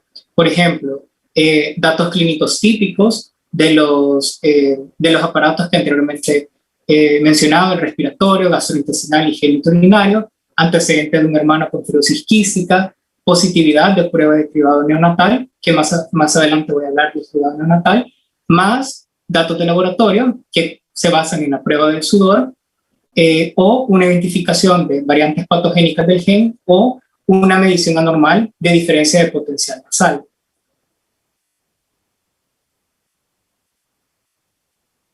Ahora continúo con la prueba del sudor. La prueba del sudor, utilizamos iontoforesis con pilocarpina para obtener sudor y realizar el análisis químico de su contenido de cloruro. Es el método estándar para poder diagnosticar la fibrosis quística. Entonces vamos a decir que una prueba positiva de la prueba del sudor es cuando encontramos concentraciones de cloruro en sudor que sea mayor de 60 milimoles por litro. Eso es diagnóstico de la fibrosis quística, cuando además presenta uno o más de los demás criterios. Lo que se hace es que se utiliza una corriente eléctrica para poder introducir pilocarpina en la piel del antebrazo y estimular localmente las glándulas sudoríparas para poder obtener el sudor. Es necesario que se obtenga una cantidad adecuada de sudor. Es por eso que los lactantes que tienen un cribado neonatal positivo, se recomienda que la prueba de sudor se realice 10 días después de haber nacido y que pesen más de 2 kilos. Esto con el objetivo de que se recoja una cantidad suficiente de sudor. Si tenemos una prueba de sudor negativa, pero tenemos una alta sospecha clínica de fibrosis quística, hay que repetir la prueba. Y si tenemos una prueba positiva de prueba del sudor, hay que repetir la prueba, pero tiene que ser en días diferentes. Podemos tener también, por ejemplo, falsos positivos en la prueba del sudor, como por ejemplo en los casos de dermatitis atópica, en una displasia ectodérmica o malnutrición, y algunos falsos negativos, como por ejemplo en malnutrición, edema, cuando tenemos cantidad insuficiente de sudor, o una hiponatremia. Luego, en cuanto a la evolución, la función pancreática, podemos hacer un diagnóstico de malabsorción pancreática mediante la cuantificación de la actividad de la elastasa de tipo 1 en una muestra de ensayo de heces. Hay que recordar que es insuficiencia pancreática exócrina la que usualmente se encuentra en los pacientes con fibrosis quística. Las directrices recomiendan En cuanto al páncreas, como les mencionaba, que se realice una prueba de tolerancia oral a la glucosa al menos una vez al año después de los 10 años de edad. En esa radiografía, en cuanto podemos ver, esa es una radiografía que está en Nelson, pero me pareció como bastante interesante para que ustedes puedan ver cómo es la evolución de la enfermedad pulmonar crónica en los pacientes con fibrosis quística. Esas son radiografías seriadas de un niño que muestra los cambios de la fibrosis quística durante 6 años. En la imagen A podemos ver que hay un engrosamiento peribronquial mínimo y hay pulmones hiperairados. En la imagen B, esos 19 meses después, la imagen radiográfica, como podemos ver, ha empeorado bastante. Ahora podemos ver un engrosamiento peribronquial extenso. Luego en la imagen C, esos 10 meses después, eso es evidente un deterioro adicional y podemos ver como los cambios típicos generalizados de la fibrosis quística en los cambios pulmonares, que es, por ejemplo, podemos detectar una hiperinsuflación heterogénea o los engrosamientos peribronquiales, o también podemos encontrar bronquiectasias tempranas. Luego en la imagen D, como podemos ver, hay una mejoría, por decirlo así, como de la nada, pero podemos suponer que esta mejoría se debe a que probablemente hubo una infección previa y con un tratamiento adecuado de antibióticos se logró la mejoría que se puede evidenciar en la radiografía. Y por último tenemos en la imagen E, que es un año después, que ya se observan los cambios progresivos de la fibrosis quística, que usualmente la fibrosis quística logra o afecta principalmente los lóbulos superiores. Luego vamos con el cribado neonatal. El cribado neonatal, este se realiza obligatoriamente en los 50 estados de Estados Unidos y es la forma más frecuente en que se diagnostica la fibrosis quística. Se utilizan diferentes tipos de algoritmos. Los algoritmos que se utilizan es una combinación de los resultados. Ricardo, ¿cómo ¿sí? ¿Cuántas diapositivas te faltan? De fibrosis quística como 8 y de lo demás como 25 quizás. Pero es la intervención de tu compañera. Sí. Lo tuyo solo es el cribado, ya. Sí, ya casi termino. Démosle, más rápido, ¿viste? Vale. Esto es el cribado neonatal. Consiste en la combinación de un tripsínogeno inmunoreactivo y también de un estudio limitado del ADN.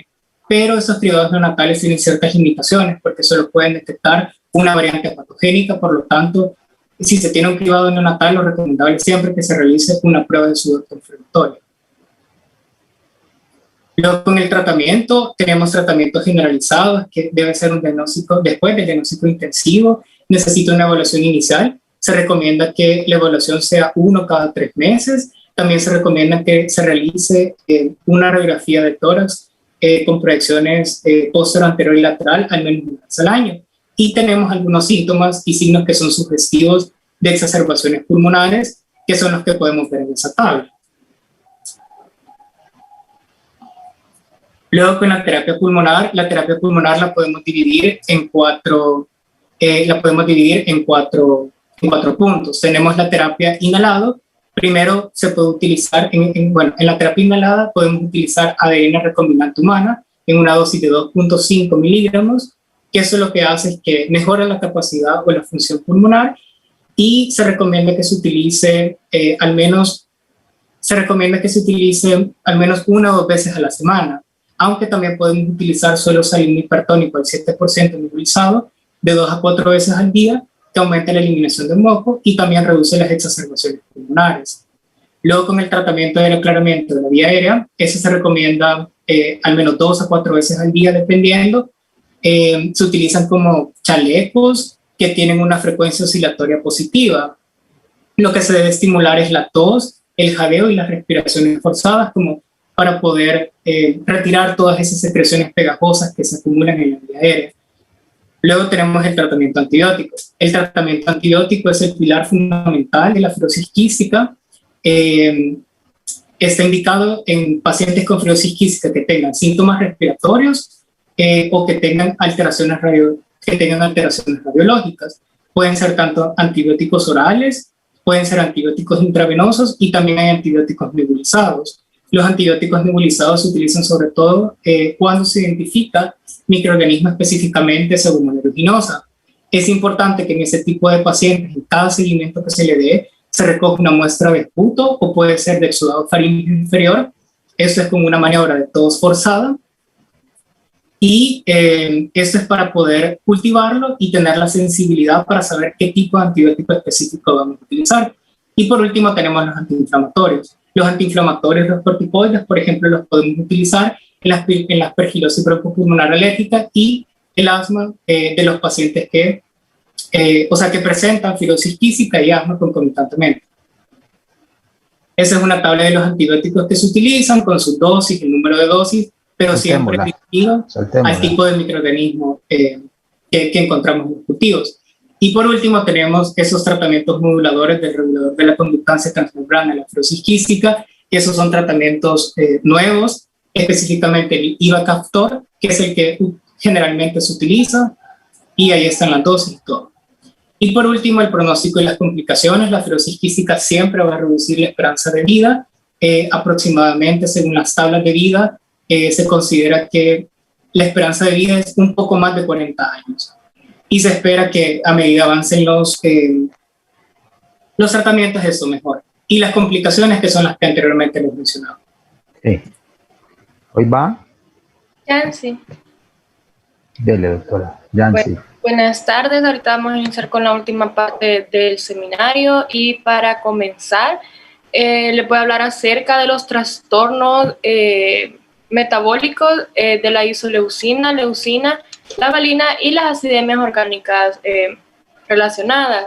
Acá prácticamente en la vía catabólica de estos aminoácidos, los 3 primeros pasos son parecidos. Cabe destacar que estos aminoácidos no esenciales son aminoácidos de cadena ramificada. Evidentemente, cuando se está metabolizando, se van a producir metabolitos intermedios y metabolitos finales. Los metabolitos intermedios son de carácter ácido orgánico, y el déficit de cualquiera de las enzimas que va a participar en el proceso metabólico va a causar acidosis. Dado esto, se explica por qué los ácidos orgánicos que son proximales, que se encuentran proximales al bloqueo de la enzima que va a seguir la reacción en cadena, se van a estar acumulando en todos los líquidos del organismo, entonces se van a excretar por la orina. Evidentemente también este tipo de alteraciones, por ser de naturaleza ácida, van a causar acidosis metabólica. Y esta acidosis es característica que puede aparecer en los primeros días de vida. Los hallazgos clínicos aquí son bastante inespecíficos, y las manifestaciones clínicas, algunas pueden ser cardinales, pero no del todo patognomónicas. Bueno, ahora les voy a hablar de la enfermedad de la orina con olor a jarabe de arce. La reacción que se va a estar produciendo en cuanto al metabolismo de la leucina, isoleucina y la valina es la descarboxilación, que es llevada a cabo por el sistema enzimático de las deshidrogenasas. Acá principalmente está la deshidrogenasa de los cetoácidos de cadena ramificada, que utiliza la vitamina B1 o tiamina pirofosfato como coenzima. Esta enzima deshidrogenasa de los acetoácidos de cadena ramificada se encuentra en la mitocondria y está formada de 4 subunidades. La subunidad E1A, E1B, E2 y E3. La subunidad E3 tiene la particularidad de que, aparte de formar a la deshidrogenasa de los cetoácidos, también es compartida por la piruvato deshidrogenasa y la alfa-cetolutarato deshidrogenasa de otras rutas metabólicas como el ciclo de Krebs. Y el déficit de cualquiera de estas 4 subunidades que les he mencionado va a estar causando la enfermedad de la orina con olor a jarabe de arce, que se denomina así por el olor dulce a jarabe que desprenden los líquidos corporales, pero principalmente la orina. En cuanto a la clasificación, La clasificación más utilizada se basa en los hallazgos clínicos que vamos a encontrar en estos pacientes y también en la respuesta a la administración de vitamina B1. En cuanto a esto, se han identificado 5 fenotipos de la enfermedad de la orina con olor a jarabe de arce. Vaya, entre ellas, la primera de la que les voy a hablar, pásala por. Es la enfermedad de orina con olor a jarabe de arce, variedad clásica. Y aquí esta es la más frecuente de los 5 fenotipos y presenta las manifestaciones clínicas más graves también. Los lactantes que son afectados y que son normales en el momento de nacer van a estar desarrollando dificultad para la alimentación y vómitos, pero durante la primera semana de vida.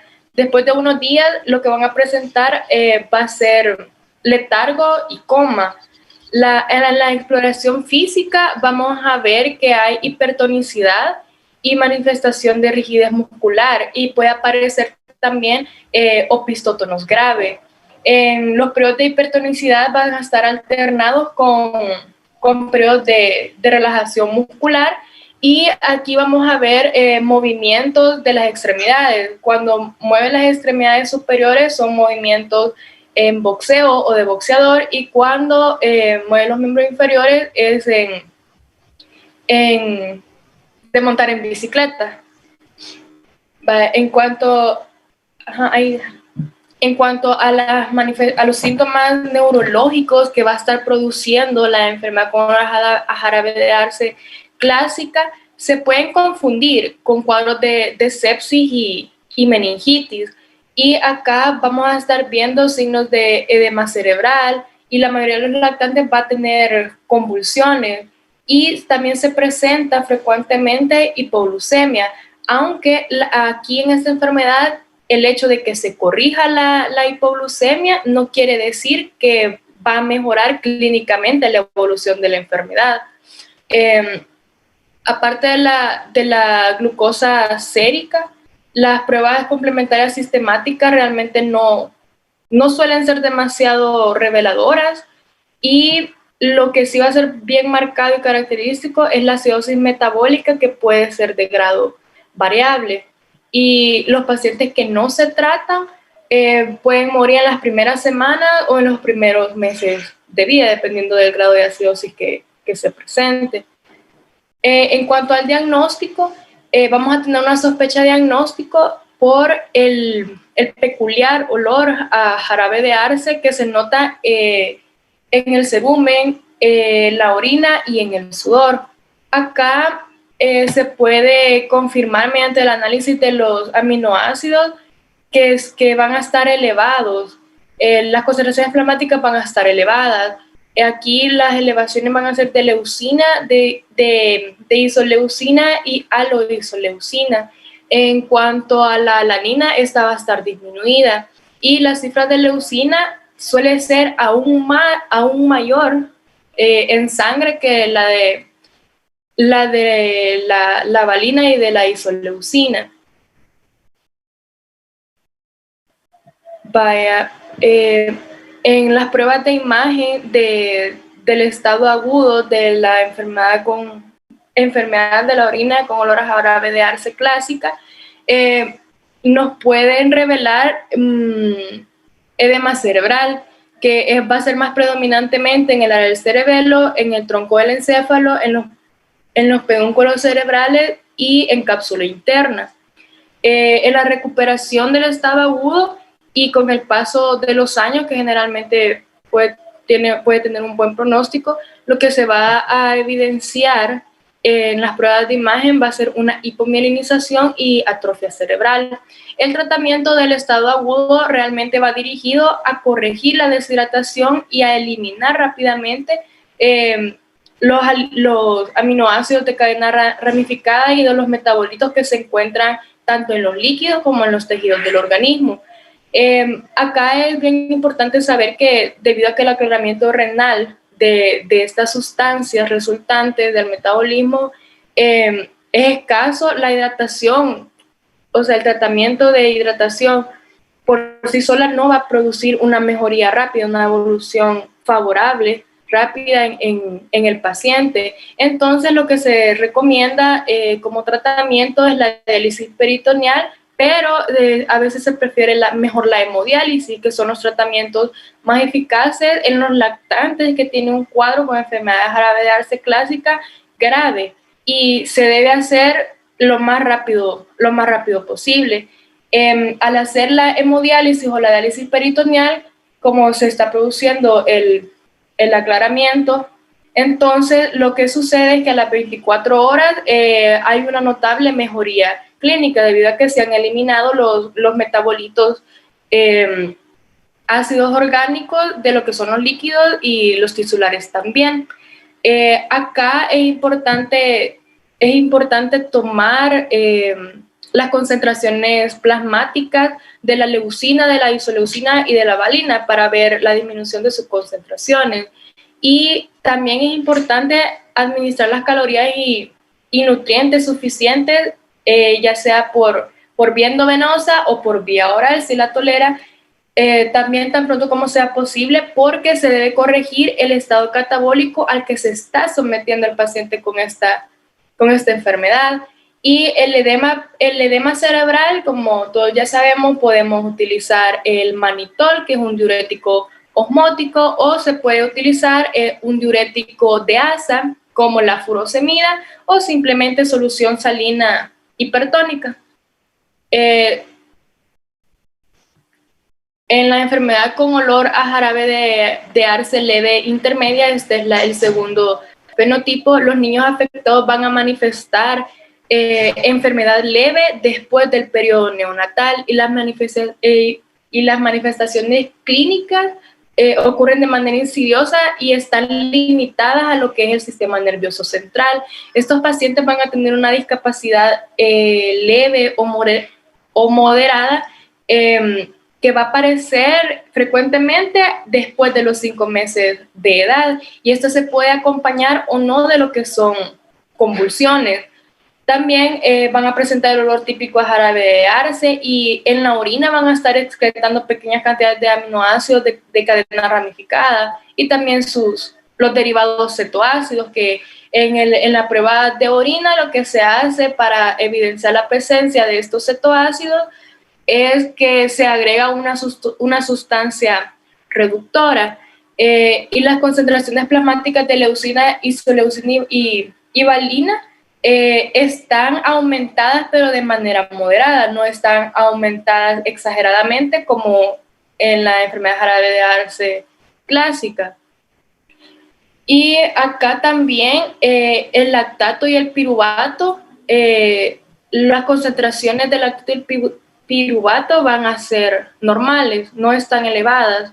Y pasala, por regresarla. Vaya. El diagnóstico, la verdad, se realiza cuando la enfermedad es intercurrente o cuando pueden aparecer signos y síntomas de la enfermedad con olor a jarabe, de enfermedad de orina con olor a jarabe de arce clásica, y los pacientes con enfermedad de la orina con olor a jarabe de arce sensibles a la tiamina suelen tener manifestaciones similares a las que observan en la variante clásica. Acá lo recomendable para el tratamiento es administrar tiamina, y es necesario también dar una dieta semejante a la que se aplica en la variante clásica, que es una dieta baja en los aminoácidos esenciales que estamos viendo, isoleucina, valina y ¿Hola? Dale. Vaya, y la actividad acá de la deshidrogenasa de los cetoácidos va a ser del 3 al 40%. En la enfermedad, regresarla. Ahí. Vaya. La tercera variante es la enfermedad de la orina con olor a jarabe de arce intermitente. Acá los niños aparentemente normales van a estar presentando vómito, olor a jarabe de arce en las secreciones, ataxia, letargo, coma, pero estos síntomas se van a dar en periodos de estado catabólico, cuando se produce el catabolismo, como puede ser durante una intervención quirúrgica. Durante estas crisis, las pruebas complementarias en realidad no se diferencian de las que se observan en la forma clásica, y el niño puede morir. En el tratamiento de las crisis agudas de la variante intermitente, siempre es similar al de la forma clásica, y después de la recuperación se recomienda igual administrar una dieta con bajo contenido de aminoácidos de cadena ramificada, aunque en estos pacientes de la variante intermitente la dieta normal se tolera bien. Y también aquí y esto es porque en realidad la función de la deshidrogenasa, la actividad de la deshidrogenasa, está en 40% de su capacidad actividad. Ahora, la cuarta variante es la enfermedad de la orina con olor a jarabe de arce, que es sensible a la tiamina. Acá los niños se presentan con formas leves o intermedias de la enfermedad de la orina con olor a jarabe de arce y son tratados con dosis elevadas de tiamina y presentan una mejoría bastante importante, ya sea en su evolución clínica como en la química. Y acá algunos pacientes van a estar respondiendo al tratamiento con tiamina. La dosis que generalmente se ocupa es de 10 miligramos por 24 horas, pero pueden haber pacientes en los que se requieran hasta dosis de 200 miligramos al día. Acá también durante 3 semanas antes de presentar la respuesta favorable, la respuesta puede ser un poco retardada, o sea, se administra la tiamina y 3 semanas después podemos ver la mejoría clínica y bioquímica favorable en estos pacientes. Y de igual manera, estos pacientes precisan la dieta con bajo contenido de aminoácidos y la actividad enzimática en ellos es bastante considerable y es del 30 al 40%. Pásala, por favor. La quinta y última variante es la enfermedad de la orina con olor a jarabe de arce debido al déficit de la subunidad E3, que esta es la enfermedad de la orina con olor a jarabe de arce tipo 3. Y este trastorno en realidad no es muy frecuente. El cuadro clínico que se va a estar presentando es que los niños van a estar en acidosis láctica, va a haber signos y síntomas similares a la variante intermedia, porque la subunidad E3 es un componente, como ya les mencioné al principio, de la piruvato deshidrogenasa y de la alfa-cetoglutarato deshidrogenasa. Entonces, después de los 2 meses de edad, en los niños se observa la aparición de lesión neurológica progresiva, que se va a estar manifestando como hipotonía y retraso en el desarrollo. Los movimientos anormales pueden progresar a una ataxia y la muerte puede ocurrir durante los primeros años de vida. Acá en los resultados de las pruebas complementarias de esta variante, siempre va a haber acidosis láctica persistente con las concentraciones elevadas de lactato, piruvato y alanina.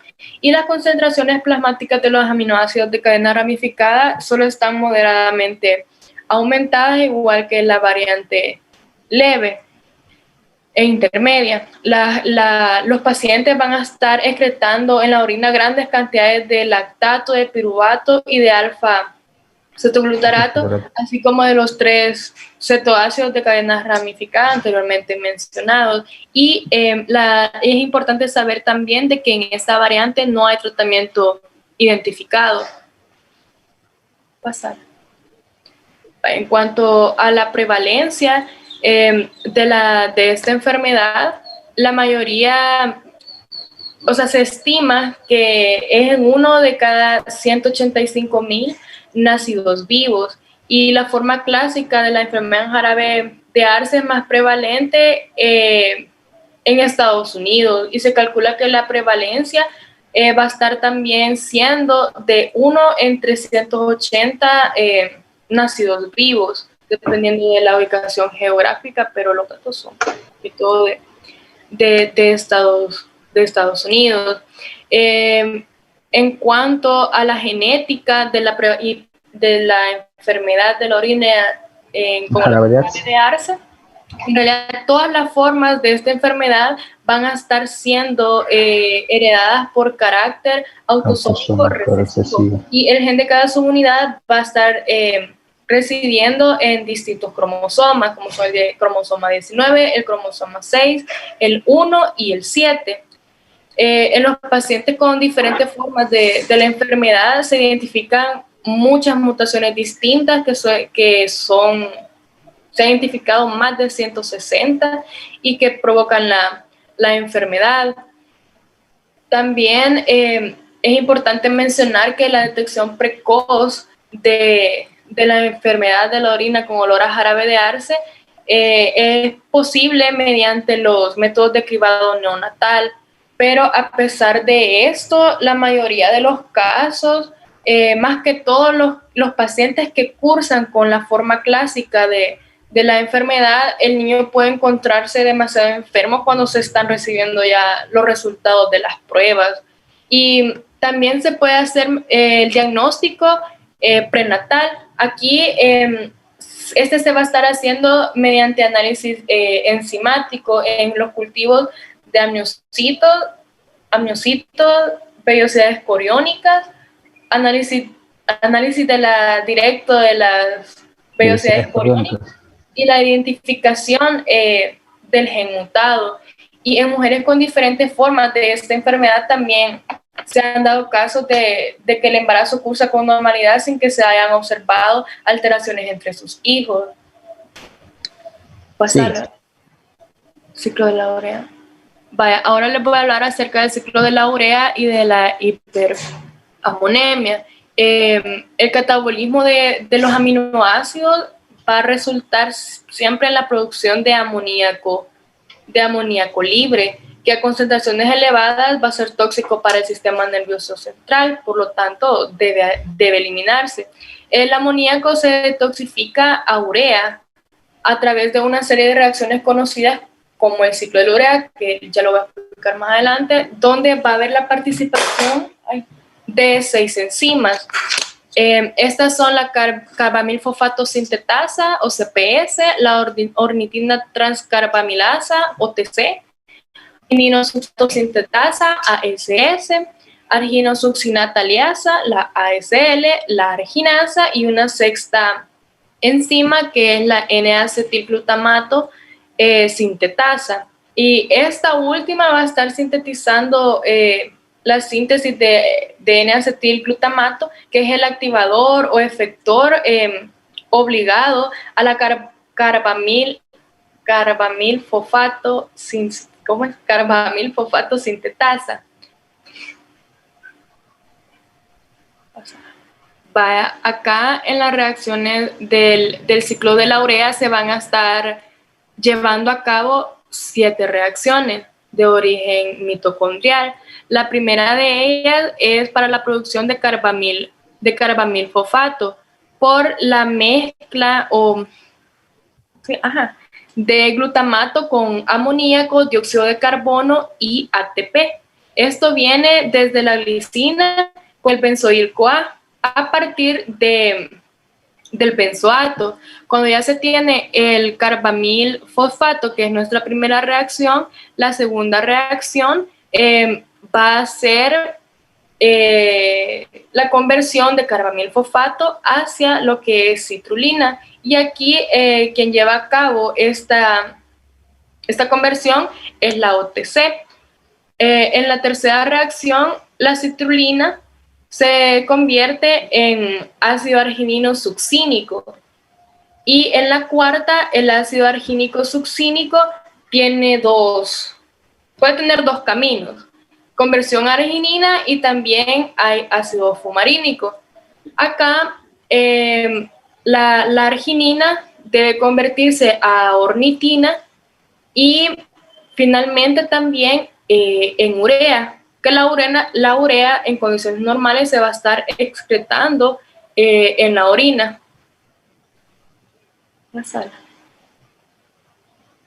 Vaya, en las causas genéticas de la hiperamonemia, en ocasiones la hiperamonemia puede tener manifestaciones clínicas graves y se puede presentar con otros defectos congénitos que tenga el paciente del metabolismo, también en los defectos del ciclo de la urea. La patogenia de este cuadro de hiperamonemia en algunas de estas enfermedades realmente no está bien descrita por completo y es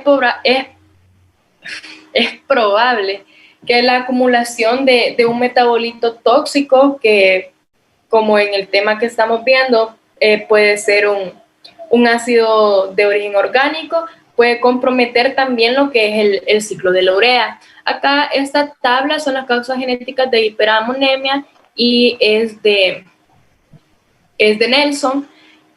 Aquí vamos a ver déficit de las enzimas del ciclo de la urea, que ya las mencioné al inicio, las acidemias orgánicas, y puede haber también intolerancia a la proteína lisinúrica, síndrome de hiperamonemia, hiperornitonemia, homocitrulemia, que generalmente es poco frecuente, es muy raro observarlo, y también un hiperinsulinismo endógeno con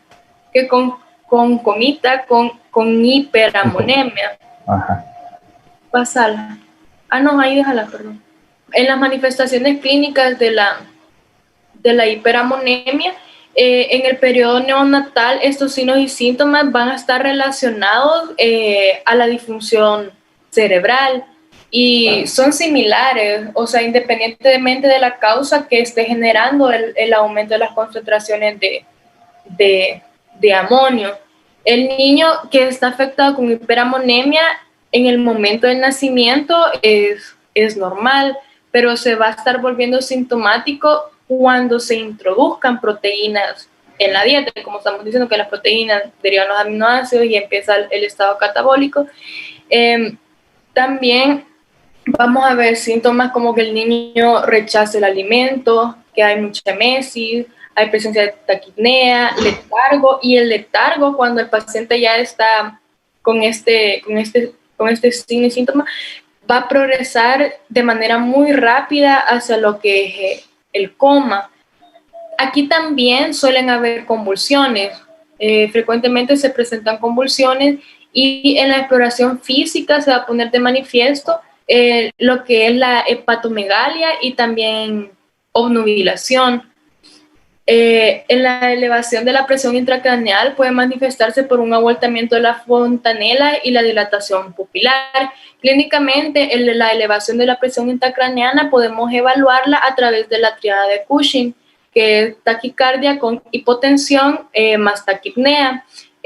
Al hacer también el fondo de ojo se puede observar papiledema dependiendo de qué tan elevada está la presión intracraneal, aunque su ausencia no descarta que haya aumento de la PIC. En cuanto a los estados analíticos, no van a estar mostrando ningún hallazgo específico cuando la hiperamonemia tiene su causa en el déficit de las enzimas del ciclo de la urea, y el nitrógeno ureico en sangre va a estar bajo. El pH del plasma es normal o puede estar ligeramente alcalinizado. En las elevaciones moderadas de las transaminasas séricas, las que se elevan son la alanina aminotransferasa y la aspartato aminotransferasa. Esto se debe a que el amoníaco causa tumefacción de las mitocondrias hepáticas. Hay degeneración de las mitocondrias hepáticas. Y en cuanto a las acidemias orgánicas, cuando estos pacientes están cursando con un cuadro grave, la hiperamonemia está cursando con acidosis grave y también vamos a ver que hay cetonuria. Y en las pruebas de neuroimagen con tomografía computarizada se va a ver edema cerebral.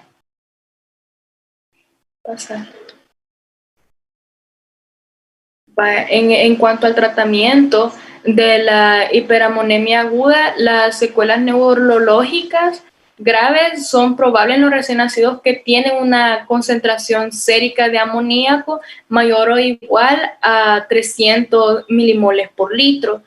Que esta elevación sea persistente a mayor de 300 durante 12 horas. Y por ende la hiperamonemia aguda debe ser tratada de manera precoz y rápida. El objetivo de disminuir las concentraciones, el objetivo es disminuir las concentraciones de amoníaco en sangre. Entonces vamos a tener dos maneras para realizar esto. Una de ellas es eliminar el amoníaco del organismo en una forma distinta a la de la urea, es decir, en rutas alternativas. Y la otra es minimizar la degradación endógena, es decir, el catabolismo proteico, y favorecer la síntesis endógena de nuevas proteínas, así proporcionando la cantidad de calorías y de los aminoácidos esenciales adecuadas al paciente. Acá, la administración, en este cuadro que ven acá, el del tratamiento de hiperamonemia aguda, es de Nelson, y acá la administración de los líquidos, de los electrolitos y de glucosa, que la glucosa puede ser administrada del 5 a 15%, y de los lípidos de 1 a 2 gramos por kilogramo en 24 horas, va a estar siendo administrada por vía endovenosa, con cantidad mínima de proteínas, acá incluyendo preferentemente aminoácidos esenciales. Cuando se produzca la mejoría de la condición clínica, se va a iniciar la alimentación oral, cuando el niño ya tolere la vía oral, con formulaciones que tengan bajo contenido de proteínas, y se van a estar realizando a través de una sonda nasogástrica. Mire, doctora, ¿cuántas diapositivas le faltan? Ya como 3. Ajá, no es mucho. Acá solo voy a hablar del principal trastorno del metabolismo de la galactosa. Vaya, miren, hagamos una cosa. Yo tengo que terminar. El seminario está bonito, me ha gustado, pero ustedes tienen que equilibrar el tiempo entre ustedes tres, ¿sí? De tal forma de que cada quien pueda resumir, minimizar y explicar a la vez el tema que le toque. Yo tengo mucha experiencia en esto, he visto, de todo lo que me han hablado lo he visto. Sí que es un tema para aquellos que están ahí un poco ansiosos, un poco engorrosos, pero el objetivo mío es que ustedes den la teoría, ¿verdad? Lo expresen, y yo lo verbalizo y lo paso a la vida real, digamos, ¿sí? Son casos poco frecuentes. Hay niños, de todo lo que ustedes me han dicho, hay niños. Algunos casos son mayores, otros casos son menores. El caso de la fibrosis quística, eso es abundante. Quien va a ser internista va a lidiar también con fibrosis quística, como también nosotros los pediatras. Claro, hay ramas, como en el caso de los neumólogos. Miren, nos vamos a quedar con usted. Oiga, doctora, nos vamos a ver el sábado a las 8:15. Usted va a empezar, oiga, Yancy. Sí, está bien. Y vamos a ver el seminario 8, ¿sí? Y ese día sábado yo voy a tocar los puntos de este seminario, los que estuvieron presentes, ¿verdad? Creo que tuve 24 o 23 alumnos, no sé quiénes son. Yo tomo un screenshot de toda la pantalla y después me dedico a ver quién faltó, no sé quién faltó. Bonito el tema, bien hecho, mucho que hablar, ¿verdad? No solo es teoría, vamos a hablar práctica para que vean que realmente estas cosas funcionan, y tengo muchas experiencias para contárselas. Doctor, perdón, es que como tenemos turno, no. Sí, correcto, no se preocupe. Entonces necesitamos terminar ya y nos vemos el sábado, ¿de acuerdo? Sí, está bien, doctor. Pues cuídense, Dios.